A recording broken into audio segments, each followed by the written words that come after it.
Hello friend, welcome to our channel mister class 9-10th। मैं अकमल खान आज आप लोगों को क्लास 10th आपका अर्थशास्त्र जो कि आपका सोशल साइंस का एक पार्ट है। चार जानते होंगे कि आपका सोशल साइंस 4 भागों में बांटा गया है।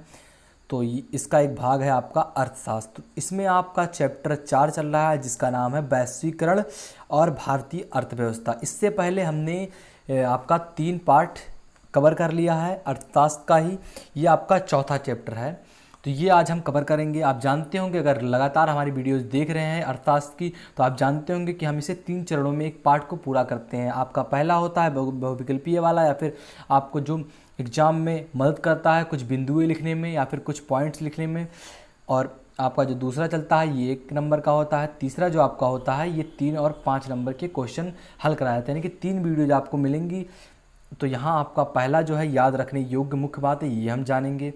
अब इसमें आपका शुरू करते हैं। जो आपका पहला पॉइंट है ये है बहुराष्ट्रीय कंपनियां।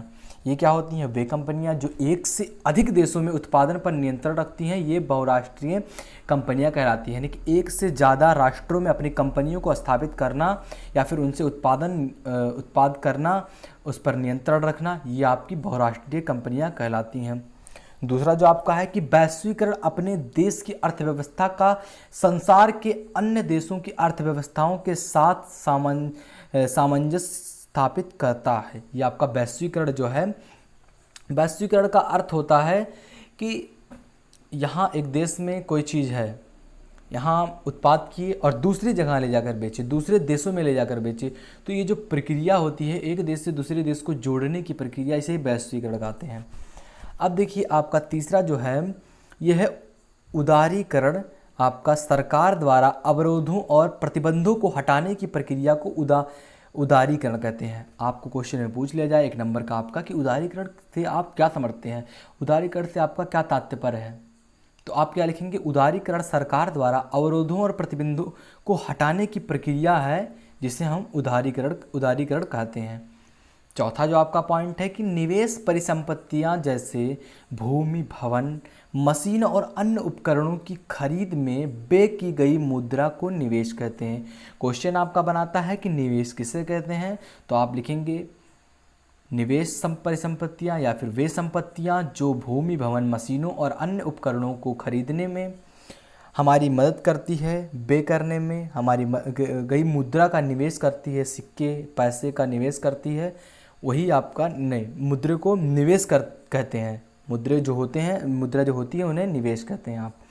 पांचवा जो आपका है कि विदेशी निवेश बहुराष्ट्रीय कंपनियों द्वारा किए गए निवेश को विदेशी निवेश कहते हैं। ये आपका सिंपल ही है कि निवेश तो निवेश है, विदेश में किया गया तो विदेशी निवेश है।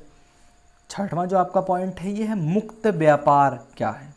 क्वेश्चन बना सकता है कि मुक्त व्यापार क्या है, तो आप क्या लिखेंगे? जब 2 देशों के बीच व्यापार बिना किसी प्रतिबंध के होता है, बिना किसी रोक टाक के होता है, कोई प्रतिबंध नहीं लगाया जाता है, तो उसे मुक्त व्यापार कहते हैं। यानी कि फ्री बिजनेस जो आपका होता है ये फ्री बिजनेस होता है, इंग्लिश में इसे कहते हैं फ्री बिजनेस।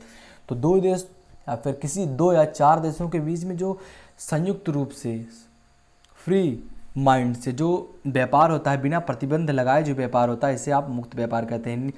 निजीकरण आपका क्या है? क्वेश्चन बना सकता है निजीकरण, जो कि आपका हिडेड क्वेश्चन है, इसको मार्क कर लीजिए, आपका 2021 में आपका पूछ सकता है। तो आप लिखेंगे क्या? निजीकरण क्या है? सार्वजनिक क्षेत्रों की कंपनियों को चरणबद्ध तरीके से निजी क्षेत्रों में बेचना ही आपका निजीकरण कहलाता है। 8वां जो आपका है कि W यहाँ लिखा हुआ है WTO WHO विश्व व्यापार संगठन जो आपका है, यहाँ गलत लिखा हुआ है, विश्व व्यापार संगठन आपका, इसका उद्देश्य अंतर्राष्ट्रीय व्यापार को उदार बनाना है। जो आपका नहीं हो सकता है WTO जो आपका है ये क्या करता है? अंतर्राष्ट्रीय इसका काम पूछ रहा है, WTO का क्या काम है, तो आप क्या लिखेंगे कि WTO अंतर्राष्ट्रीय व्यापार को उदार बनाता है, वह व्यापार करने में हमारी मदद करता है, व्यापार करने में व्यापारी को मदद करता है अंतर्राष्ट्रीय लेवल पर।